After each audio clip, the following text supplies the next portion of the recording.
was asked by JP to come in and speak with you guys about, or speak about transitioning from academic medicine or from community medicine into academics.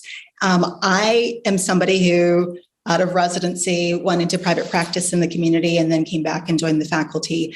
Out of curiosity, though, because I want to make sure that I emphasize certain things, I'm curious if you guys would mind going around the room and telling me your name and maybe what field of medicine you practice in and where you are, whether it's in academics or in community practice. Can we start with you? I'm Sharice Hamlin. I'm an OBGYN, and I am I'm a faculty in a community family practice residency. Okay. So I'm a first year medical student at Geisel. Perfect. My name is Irene. I'm also a high school and a third year medical student. Okay. Hi, my name is Monique Ortiz. I am a second year medical student at UC San Diego. My name is Laura. I'm Gabriel Acuña. I'm a psychiatrist, actually transitioning from academia to the Indian Health Service right now. That's great. I'm Giselle Plata. I'm a child psychiatry fellow. And in DC, we're currently in community-based rotations, which I love, and continue a little bit of Mexican and so I'm a senior in high school. Okay.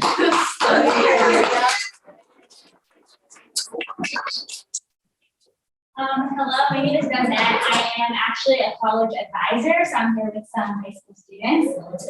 So thank you.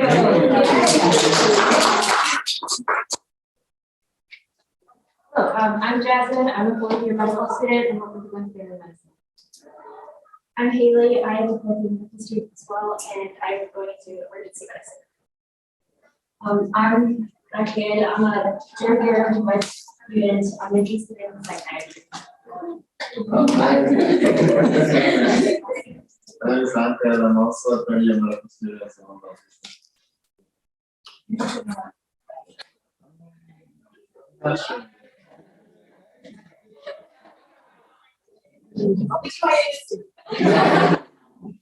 Hi, good morning. My name is Rafael. I'm an MD PhD student currently in the middle of my PhD.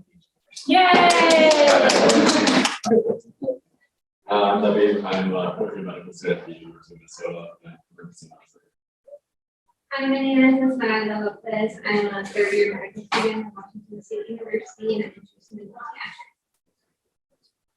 Excellent. Did you already go? I didn't say what. Oh, yeah. You have Yeah. Well, I'm interested in pediatrics and OB/GYN. Those are my top two as well. Choosing OBGYN. And then we had some people join us a little bit.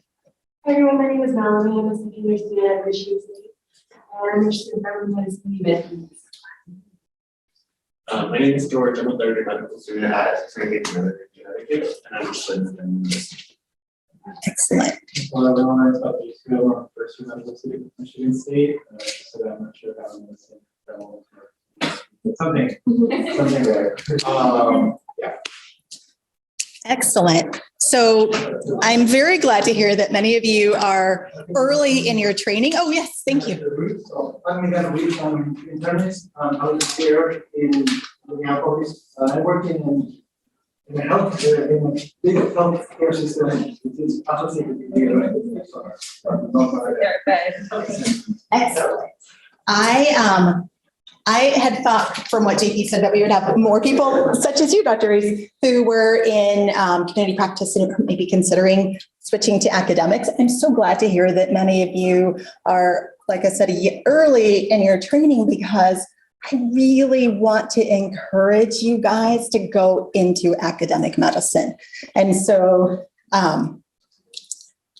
you probably have seen the slide that I'm going to present shortly. In terms of the numbers of LHS Plus and URMs in general, the numbers that we have in faculty are so low. There has been quite a bit of progress, maybe not as much as we would like, but quite a bit of progress in terms of diversifying our medical students. But that same progress has not been made amongst faculty. And I really think that in order to change that, we need to start with the people in this room and getting you guys to come into academic medicine. And so I'm going to talk about my own path because like I said, I chose community practice first, and then I came back to academic medicine. So I'll talk to you a little bit about where I went through and how I ended up coming back to academics. The objectives for the next 30 minutes or so are to describe how community practitioners can transition into academic positions. Actually, I won't emphasize that since that's not the audience that we have. To critically assess obstacles commonly experienced by underrepresented racial and ethnic groups in academic medicine, to gain knowledge of opportunities for faculty development, and understand the key elements in planning for a successful career in academic medicine. This is probably, given the group that we have, where I'm going to emphasize more.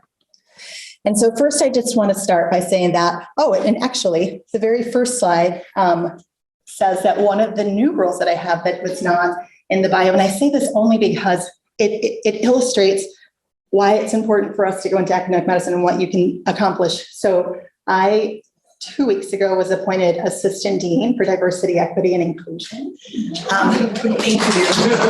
Which I'm so excited about because in academic medicine, there's so much that you can do, right? In order to do things like advance or increase diversity.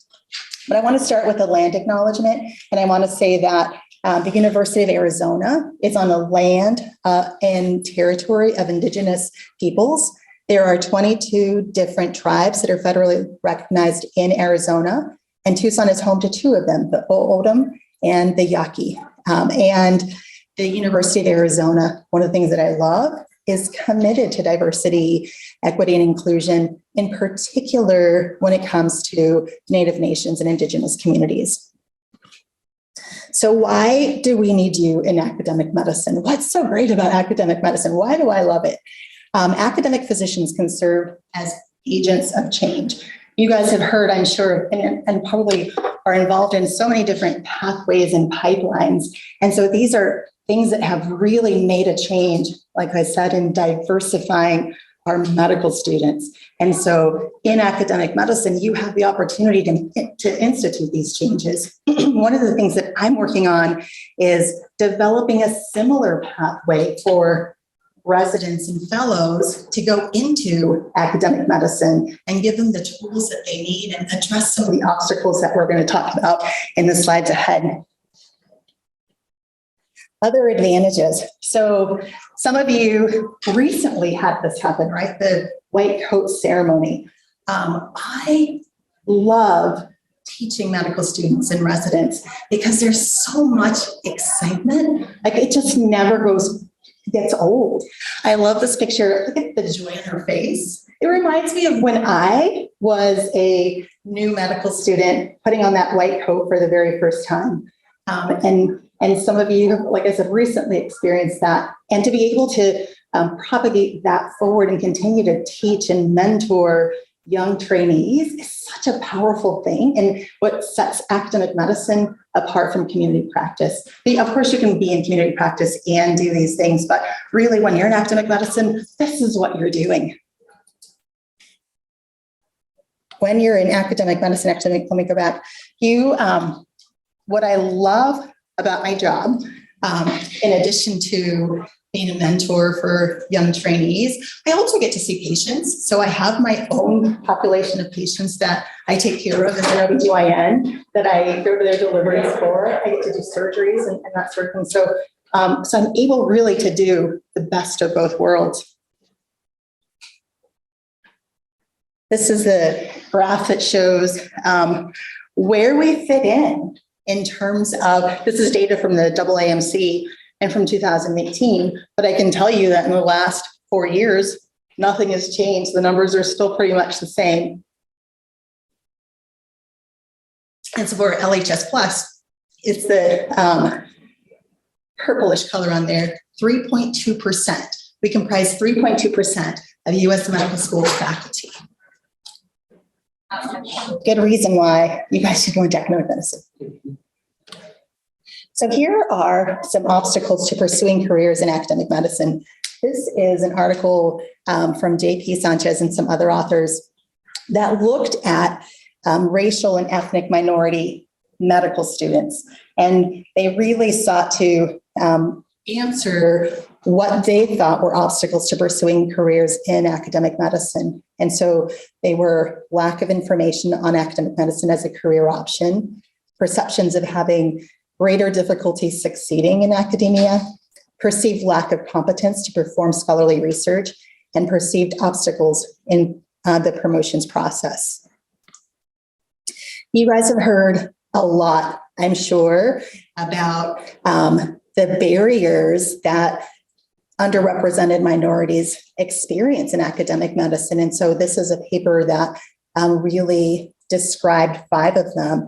Minority tax, I'm sure that you guys are all familiar with, and that is that when you are a faculty member, you do end up being asked to serve on a number of different committees. And it's not always a positive experience. I can tell you that I've sat on a couple of different search committees.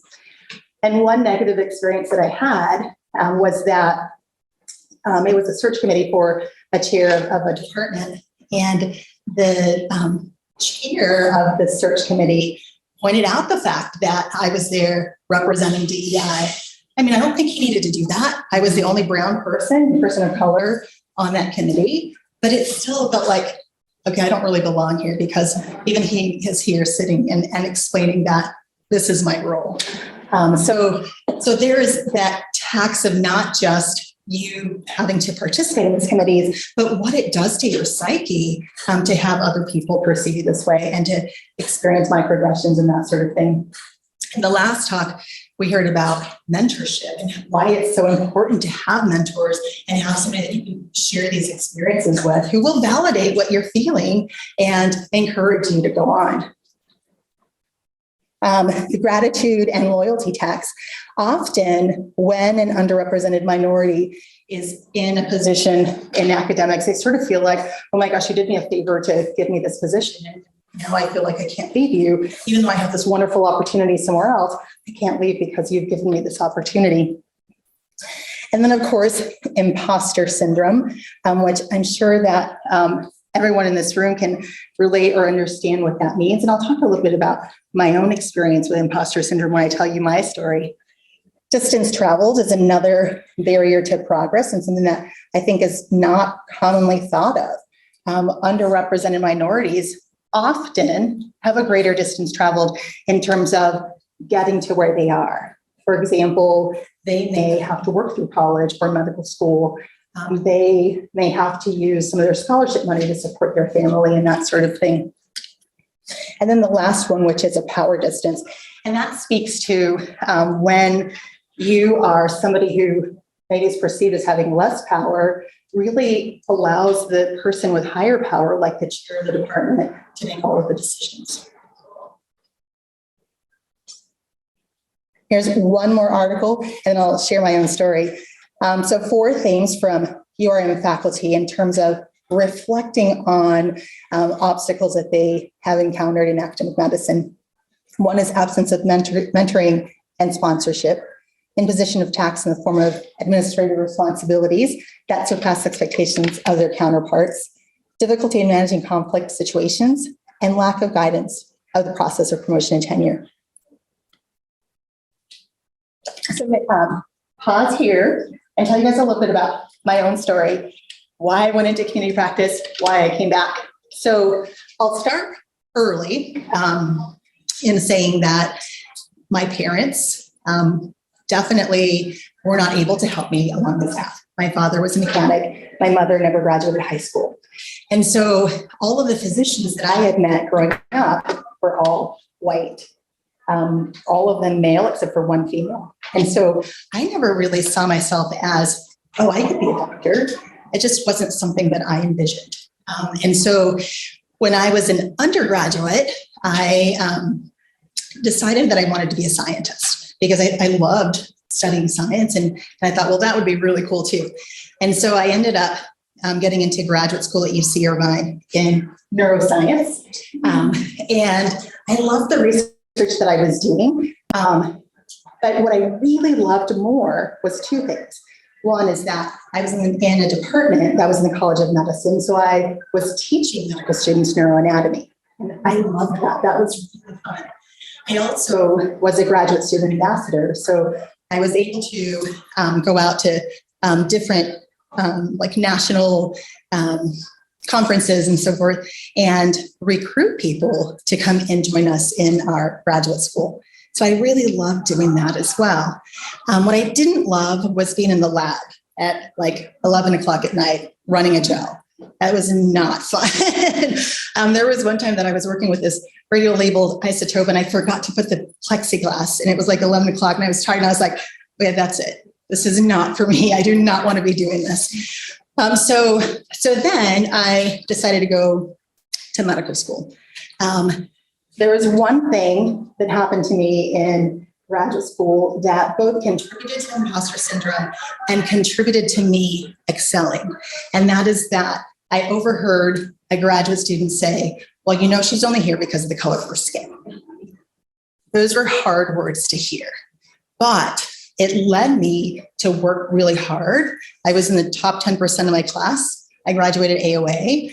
So I was driven by what I thought other people must think of me. And so that was part of imposter syndrome. Recently, I had to look for my children. I have 3 kids.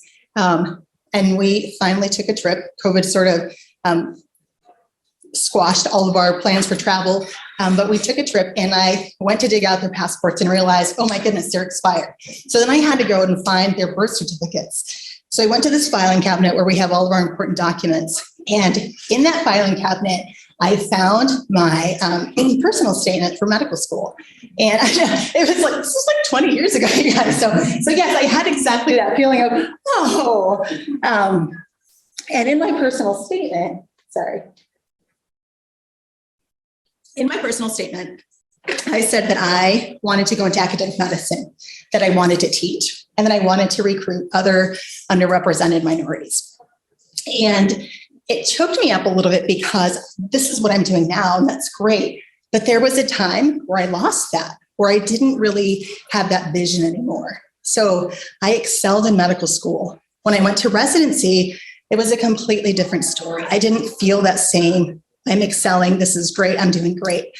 All of a sudden, I'm in like taking care of patients and experiencing microaggressions, like people thinking that I was the housekeeper instead of the doctor. So a lot of different experiences contributed to this imposter syndrome, such that when I graduated residency and I was offered a position in academic medicine, I very quickly stepped away and said, no, I can't do that. I can't teach the next generation of doctors. I can't do that. I don't have what it takes. And there were some very worrying things about community practice. I was offered a lot more money to go into private practice than I was offered in this position to stay in academics. So I chose private practice, and I was in private practice for 3 years. And I reached a point where I was offered partnership. And one thing to know about when you're in private practice is you have to buy into a partnership. Like, it costs you lots of money. And so once you buy into a partnership, like, that's it. You're like, that's where you're going to be for the rest of your life. So I had to really think about, like, I'm happy with the patients that I'm taking care of. I'm happy with what I'm doing, but is this what I really want to do for the rest of my life? And at that time, very fortunately, somebody that at the time was the division director for general obstetrics and gynecology, I ran into him at a drug rep dinner and he said, you know, I'd love to hire you. And I thought, oh, I'm so flattered. Thank you, but I'm happy where I am. But it forced me to really think about where do I want to be? And so ultimately, I chose to come back to academics. And I'm so glad that I did, because how many times did I say, I love my job. This is what I love. I love this. So I'm very happy that I returned to academic practice. And let me go on with some other slides.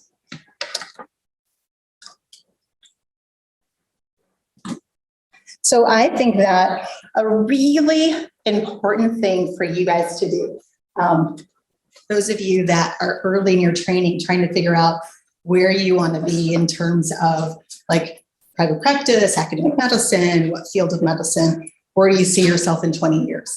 I think it's really important for you to have a vision. So when you are in practice, you have to have a vision of different things. A vision of what do you want to be an expert of? What do you want to be known for? And number two, what do you really want to spend most of your time doing? Do you want to spend most of your time educating, doing research, or in clinic? It's important to have that vision because of that minority tax that you guys can anticipate. You will be asked to be on so many different committees, and you have to think about what your vision is and whether or not that committee aligns with your vision, because if it doesn't, then the answer is no. I think very frequently we have a hard time saying no because that opportunity may not come up again, or because we feel like this could potentially help to advance us. But again, if you have a vision going in, it really helps to direct what you say yes to. And then, actually I won't, I'll skip this. There are a lot of faculty development programs. In academic medicine or in like the College of Medicine, we're not taught how to be educators. We're taught how to take care of patients, right? We're not taught how to develop a PowerPoint presentation, how to teach at like the bedside. And so it's really important if you are interested in academic medicine and having education be a part of your career, it's really important for you to seek out those opportunities where you can develop your expertise in education. And so the American College of Physicians has a website that has a number of different opportunities for faculty development. And most programs, most institutions will have also some faculty development workshops. I went to one that was through Harvard, which was really exceptional. And this one is an example of faculty development for pediatricians. I don't remember if anybody said they were interested in pediatrics. There was one person over there. And so this is a national organization that really looks to foster the art and science of teaching the next generation of pediatricians. So when you're looking for a position, where do you look? So those of you that are in medical school or in fellowship and you're thinking about, yes, I'm interested in academic medicine. How am I going to find the right job? So here are a number of different resources. BenGap, I'm sure you guys have all heard about BenGap, has a listing of a number of different, from a number of different institutions. The AAMC Career Connect also is a good place. Your National Specialty Association is a good place to look for OBGYNs. That's APCO or ACOG actually is where they're listed. There's word of mouth, which is really important at meetings such as these. If you are uncertain, a good resource would also be your program director or your chair. The interesting thing about academic medicine is that a lot of it actually comes through word of mouth. Like I didn't tell you how. I did tell you that when I came back to academics, there wasn't a position open. I was fortuitous to run into that person at the dinner, but then I contacted the chair myself and said, hey, I'm interested in coming back. Can we talk? And she took me out to lunch and we talked about what my vision was, and I was hired. So again, there wasn't a position that was available, but just you having interest in it can create a position. And that's really important for you to know. Can I underline that? Yeah, yes. Actually, whether it's departments or medical education departments. Sometimes departments don't know what's out there. And we have had, someone with the General Assembly, Vice President for Community Outreach Engagement, I founded in medical school. So let me tell you about, sometimes departments don't know what's out there. And people walk in and say, I'd like to do blah, blah, blah, and they do it. And they can create a position. It's not like a job fair where you go to fill a particular position. You create your vision statement, you create what you really, really, really, really want to do.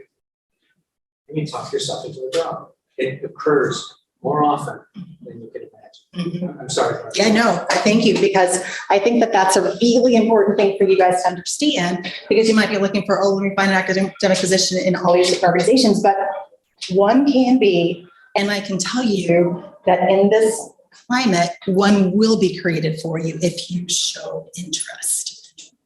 Okay.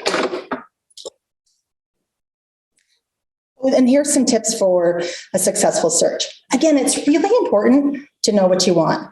It's so that you can negotiate what you want. Like if you're interested in education, you need to say that at the beginning. You don't want to take a position that is primarily research or primarily clinical. If your vision is education, then it's going to be harder for you to get to that, because your expectations will be to fill whatever need it is that you've applied for. So when you're looking for a position, make sure that it aligns with what you have seen for yourself as a vision.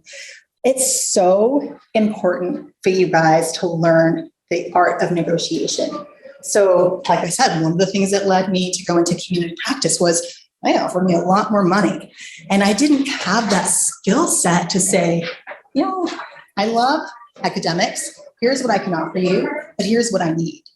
I didn't have that skill set or the confidence to say that. So it's really important that you develop that negotiation power.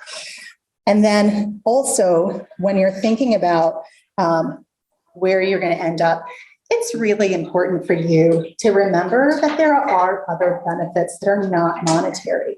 Like, is this program going to develop you or help you to develop those educational skills that you really want to do? If you envision yourself as being a leader or a dean, how are they going to support you in reaching that vision? So there are definitely other benefits to consider. And then I just want to go through quickly the basics of promotion, because I didn't actually learn these things. I've been in academic medicine for almost 13 years.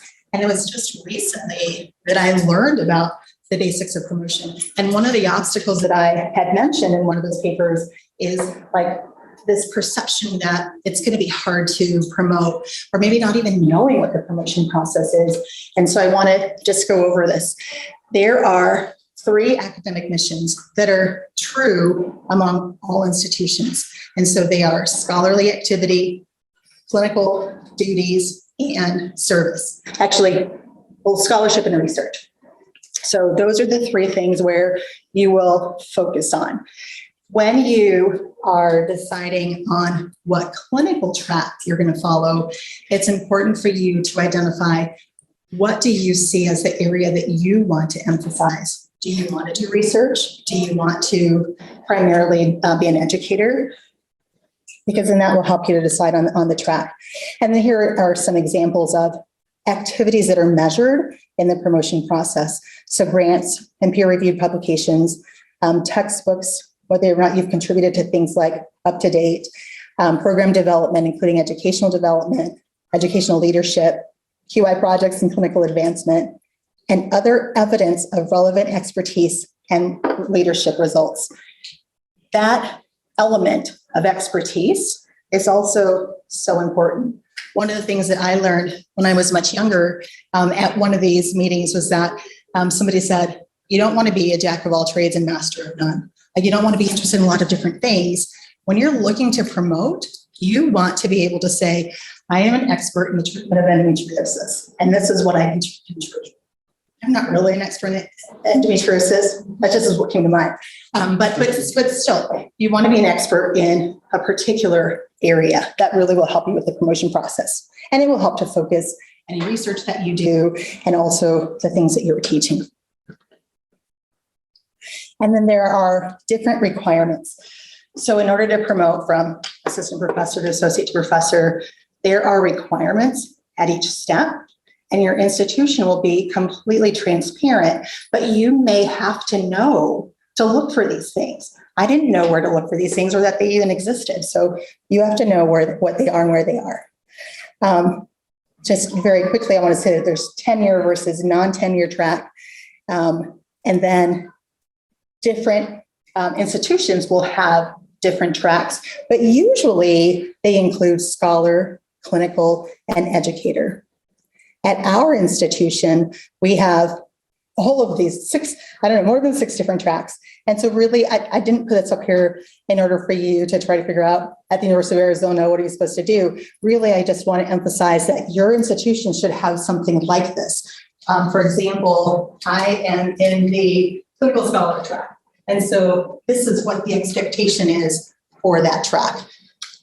More importantly, the University of Arizona has a roadmap of what you should be doing in years 2 through 4, what your expectations are by year 5, and that sort of thing. So it's really important for you to know what this roadmap looks like or is, so that you can fall into it and then promote at an appropriate interval. And then I think this is my last slide, key elements for a successful career. It's important for you early on in your career to keep your CV up to date.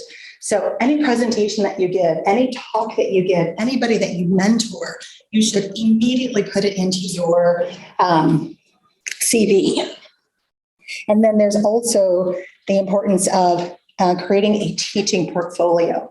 If you are interested in being an educator, you have to have a document that shows what you teach, how you're evaluated, some feedback, whatever evaluations your department has for you. It should be in this portfolio. Any local, regional, national talk that you give about education should be in that portfolio. And that's all that I have. I would love for us to have a spirited conversation with Dr. Valenzuela. Are there any questions to kick off that dialogue? We have about 20 minutes to really dive into some of the brilliant things she shared with us today. Don't be shy. This is a family space. You in the back first. I had a question about the teaching portfolio. Is that something that you had to build during residency, and how do you go about it? Yes, I would highly encourage you to start in residency, because our residents take turns teaching, presenting different things. And so I tell them, you need to put this in your CV or start a portfolio now. So definitely the earlier that you start, the better, rather than trying it now. Like for me, retrospectively, to go back would be really hard. It's a good question. And there are actually online, you can find some different formats to suggest or suggestions on how to do that.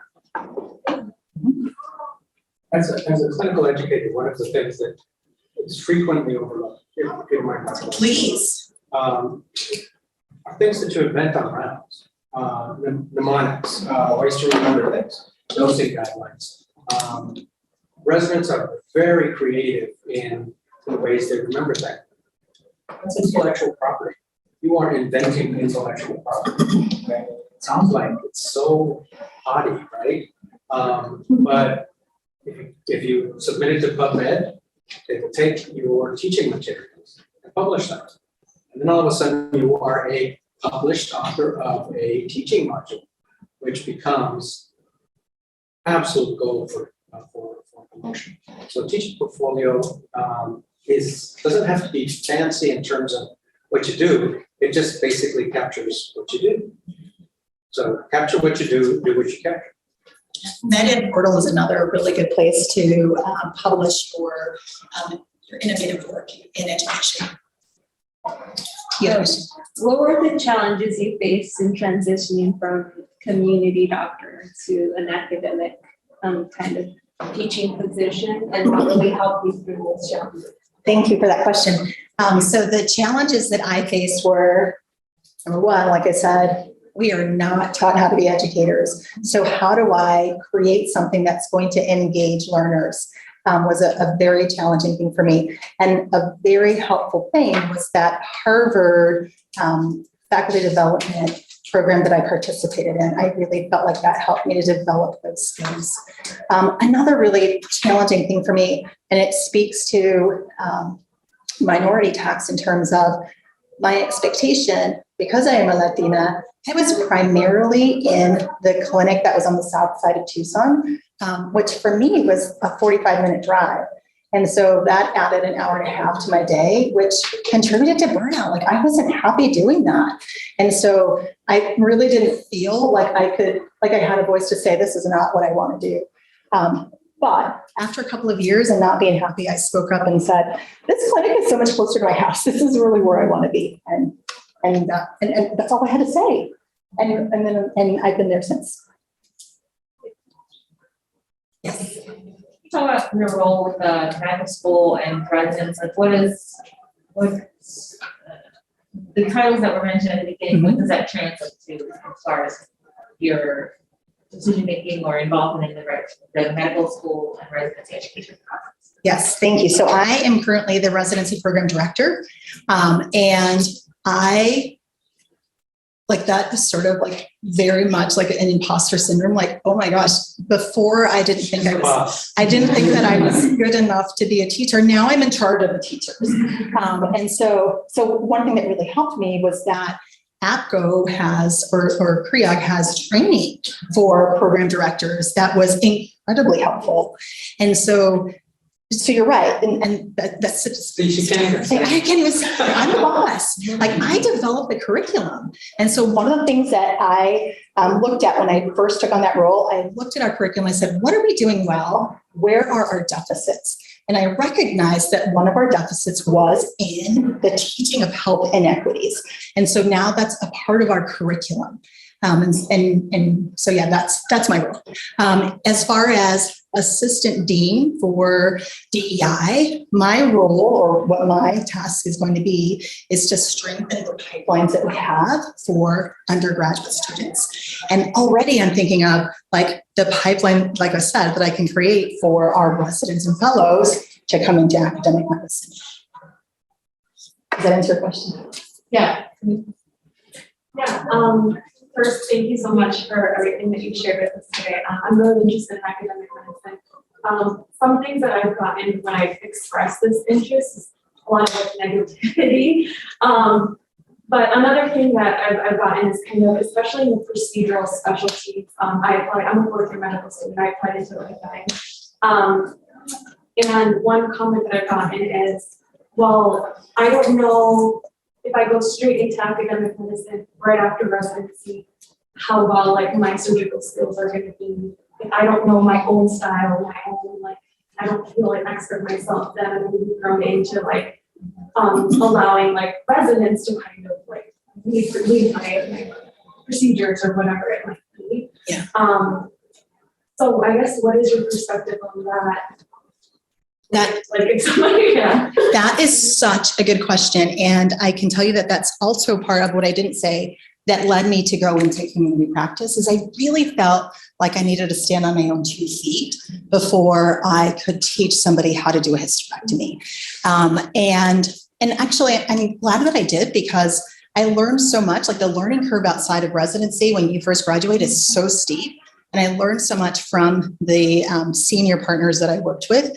And I hear this from some of my residents who I'm trying to encourage to go into academic medicine. And what I would say to that is that you can still do that. You can still go directly into an academic position.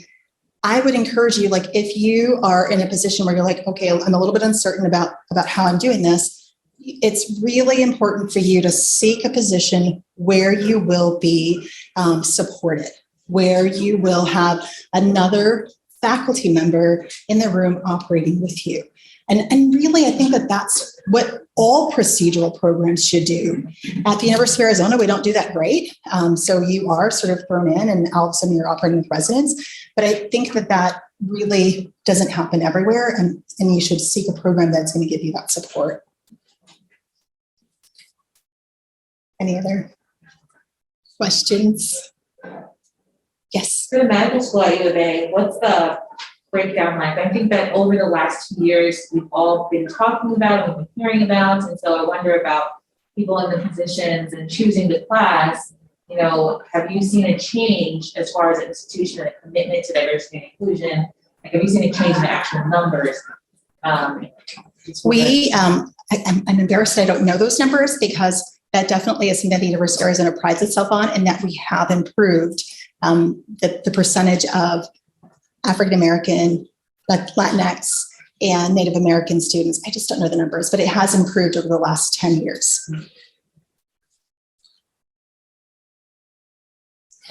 As medical students who are just learning about academic medicine and trying to find their way or which track we want to go into, now do working and kind of getting more experience in all those kind of different tracks and discovering what our vision really is, or are they kind of focusing on they're initially interested and kind of seeing where that takes us? I always think it's a good idea for you to experience different things, because you may find, like, I think I love this, but then you actually step in the shoes of somebody else and you're like, wait a minute, I really love this. So absolutely, if you're not certain now, and nobody would expect you to be, then it is a good idea for you to try to experience different things.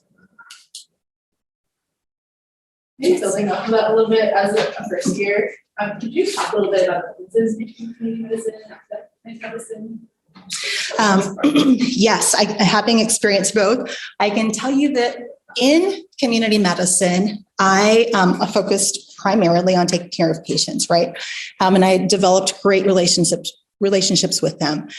I feel like I had a little more autonomy in terms of what my time looked like. I was able to say that I wanted to see this many patients in clinic, and maybe I want to work a half day this day, because really, like, what that ultimately meant was you're going to make X amount of dollars. You can choose to not work this day, but then you're going to make this amount of dollars. And so I had more autonomy in that regard. In academic medicine, when I'm looking at patients, I don't have a choice. So I am told you need to have this many 15-minute slots, this many 30-minute slots. And so there's less autonomy there. But I get to teach, and you don't get to do that as much, or you have to work harder to be involved in education when you're in community practice. So I say those are the two biggest differences. Also, in community practice, I had one day off per week. Like, that was a given, and that doesn't happen in academic medicine.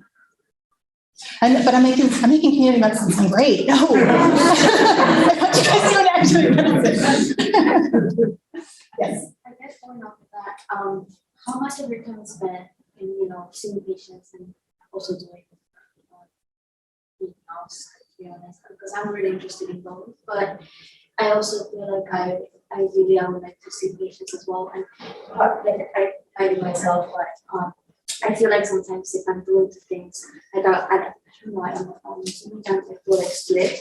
And so, do you ever feel like you're not giving your best at both, or do you feel like it's a full time to both, or Yeah, that's a really good question, time management.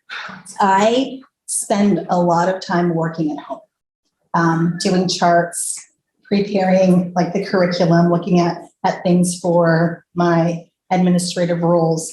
I do a lot of that at home after my kids have gone to bed. And so there's something that I don't know that you guys know about in terms of, at least in academic medicine, FTEs or full-time equivalents. And so 0.1 FTE is equivalent to half of a day. And so I have protected time in my role as residency program director. I have 0.5 FTE, which means that 2.5 days a week, that's all that I do. Does it really mean that? No, because I'm sort of pulled in different directions, but I have protected time to do that. And then for teaching, for clinical, I have 0.4 FTE, which means I'm in clinic 2 days a week. And some of that, like 1/2 day, I'm supervising residents in a continuity clinic. So there is some negotiation that you can do when you're looking for position academics, but you have to know these things, right? Like, you have to know what FTEs are in order to say, I want this much time protected to do this. Before that, you have to have your vision of what it is that you want to do. So it sounds like you don't take call anymore. No, I still take call, but I know I'm a very busy person, and sometimes it's just a little too much. But I still take call. I take an average of 3 units of calls, so that's like a Saturday counts as 2, and then 1 weekday per month, which isn't bad. Yes. What you're hearing is definitions of the currency with which you negotiate. It's not just about money, it's also about time. And sometimes in community practice, time is money, right? As Dr. Valenzuela said, you can have time off, but you don't get the money. Okay? In an employed practice, or in academics, which you are an employed physician, your time is exactly equal to your. You're going to get the same amount of money whether you are teaching or whether you're seeing patients. But the evil dean, okay, is going to see you as a money generator. And the work of clinical faculty is to generate, I'm a pediatrician, so you see lots of runny noses and runny bottoms to generate money for the evil dean, right? And so there's a negotiation that goes back and forth about your time. You may want to be a great researcher, but if you don't have the grant for the evil dean, you know, it's not going to happen. You may want to be a great clinician, but if you're not productive in seeing five patients an hour, the evil dean's going to come back and say, where's your productivity? There's a thing called RVUs, relative value units, okay, that you will be expected to produce as a clinician educator. The same thing happens in education as happens in private practice. If you don't produce the money, you're not going to take home cash or get time. So think about it that way. Time is money, whether you're in private practice, community practice, or in academics. You can be the greatest teacher, but if you don't document it, if you don't publish, and you don't have that portfolio, those are the currencies that are valued in academic practice. Now I'm making academics sound terrible again. It's not terrible, you guys. Yes. Okay, I'll try to flip it around here. So I guess my question for you is around your teaching philosophy and your educational philosophy. So when you're in community practice, obviously, patient care, right? I think an ethic of care also exists around our work with residents, students, et cetera. So I'd love to hear more about what that looks like. That's a really profound question. I think that it's important for my residents to be well-rounded. And that's what I was looking at when I looked at our curriculum. What do we do well? Where do we have deficits? And why I now include health inequities. As an example, growing up in OBGYN, I didn't understand why when we consent patients for sterilization, if we're using Medicaid dollars, we have to wait 30 days in order to sign their consents. But now, and what I teach my residents is that there is such a thing as non-consensual or forced sterilizations that is part of the dark history of gynecology that has mandated that we appropriately counsel patients and give them time to think about it. And so including those sorts of elements in education, I think, are critical.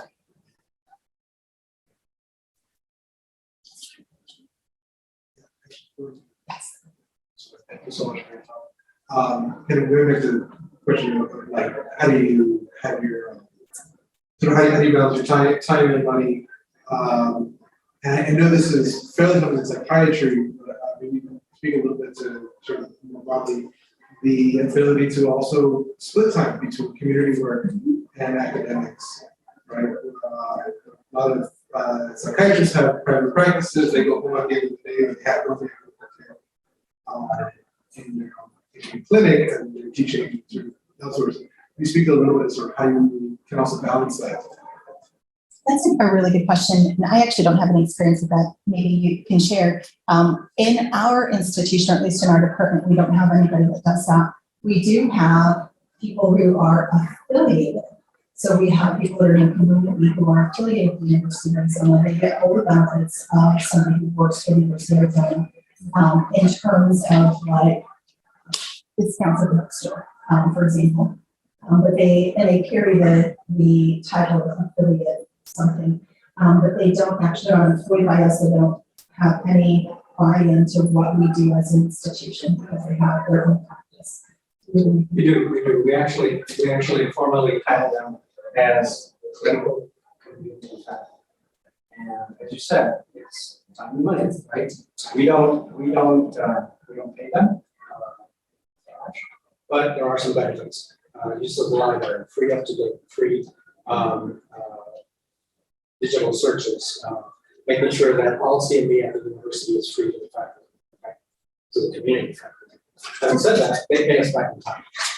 And they take students and their residents in particular areas. Good example is, you said psychiatry? I'm just like that. Okay, a great example, our entire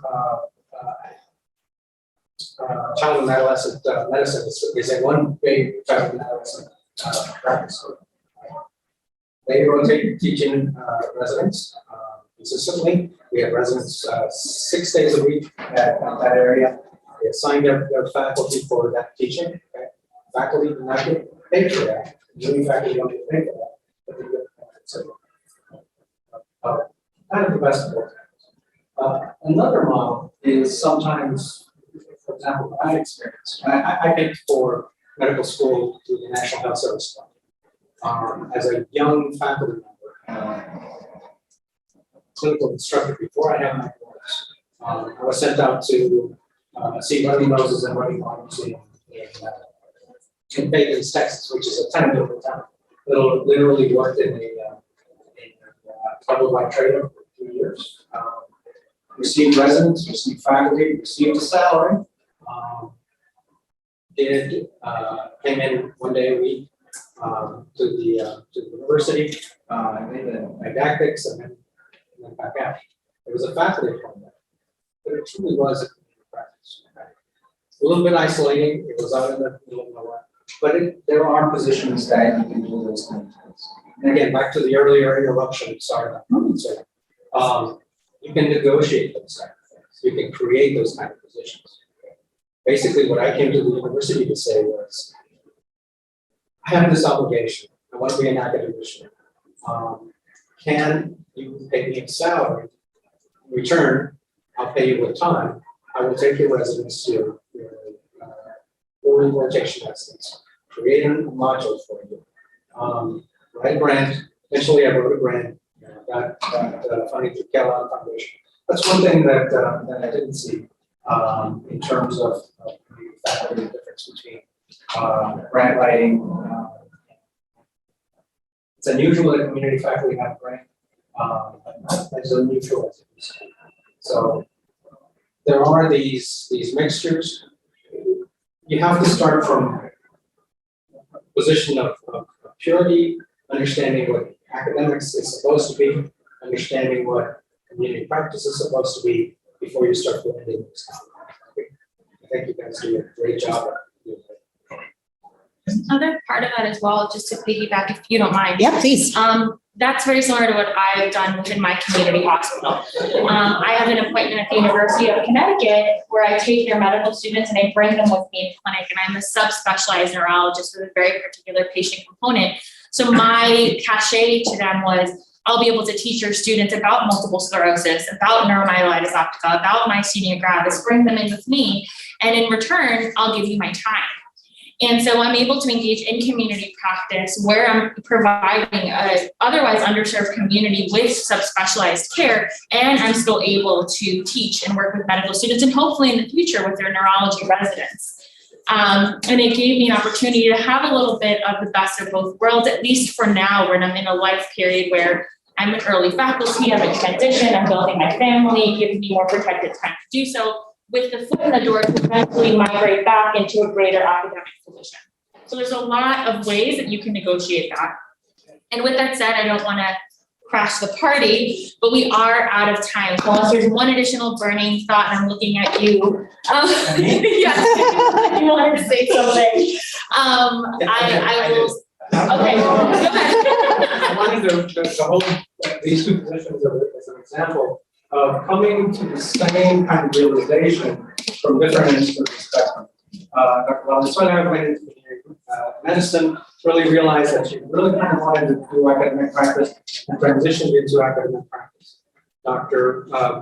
I'm sorry, Amanda. Hernandez Jones. I forgot your married. Anyway, Dr. Hernandez Jones went into academic practice, absolute wonderful, tremendous researcher, realized that maybe that wasn't the area that she wanted to be in, went into community practice, but they both teach residents, they both teach medical students, and they both have blended the career coming at it from different areas. And I think that's the lesson to go into today, whether you start out in academia, you start out in community medicine, there's room for teaching physicians constantly, consistently, and they're absolutely needed. No if, and, or buts about it. They're absolutely important and necessary. That is a beautiful way to end. Yes, I agree. Thank so you. much.